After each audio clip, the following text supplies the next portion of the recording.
একটা মেয়ে সব সময় অসহায়, কখনো তার পরিবারের কাছে, কখনো স্বপ্নের কাছে, কখনো ইচ্ছের কাছে, আবার তার ভালোবাসার কাছে। একটা মেয়ে তার জীবনের প্রত্যেকটা সময় অন্যের জন্য বেঁচে থাকে। জন্মের পর বাবা মায়ের জন্য, বিয়ের পর স্বামীর জন্য, সন্তান হওয়ার পর সন্তানের জন্য। তার জীবনে কোনো চাওয়া পাওয়া থাকে না, যা থাকে সেটা হলো সবাইকে নিয়ে বেঁচে থাকার স্বপ্ন। মেয়েটা পারে না তার ইচ্ছে মতো চলতে, পারে না তার ছোট্ট ছোট্ট স্বপ্নগুলো পূরণ করতে, পারে না কাউকে ভালোবেসে সুখে থাকতে। যদি মা বাবার কথা মতো চলে তাহলে মেয়েটি খুব লক্ষ্মী মেয়ে, আবার যদি তাদের অবাধ্য হয় তাহলে খুব খারাপ মেয়ে।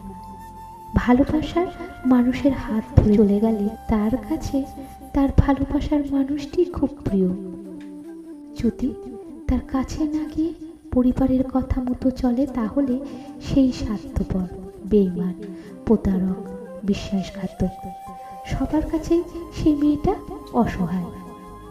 আমার প্রশ্ন হলো, মেয়েটি এখন কোথায় যাবে?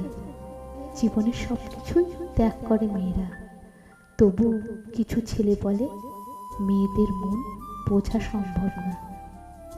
আমি বলি, তোমরা তোমাদের মাকে ভালোবাসো, তাকে বুঝতে শেখো ওই মানুষটা কি কি ত্যাগ করেছে তোমাদের জন্য। তাহলে একটা মেয়ের মন বুঝতে পারবে সহজে। সব মেয়েরা ছেলেদের পকেট ভর্তি টাকা চায় না। কিছু মেয়ে আছে যারা চায় একটু কেয়ার, একটু ভালোবাসা চায়। মেয়েদের অসম্মান করো না, কেননা তুমিও একটা মেয়ের পিতা, ভাই বা স্বামী। মেয়েদের একটু সম্মান করো, তাহলে বুঝতে পারবে কি চায় একটা মেয়ে। আজকাল অনেক ছেলে মেয়েদেরকে নিয়ে বাজে কথা বলে। আরে একটা মেয়েকে বুঝতে হলে ন্যূনতম মেধা বা যোগ্যতা লাগে।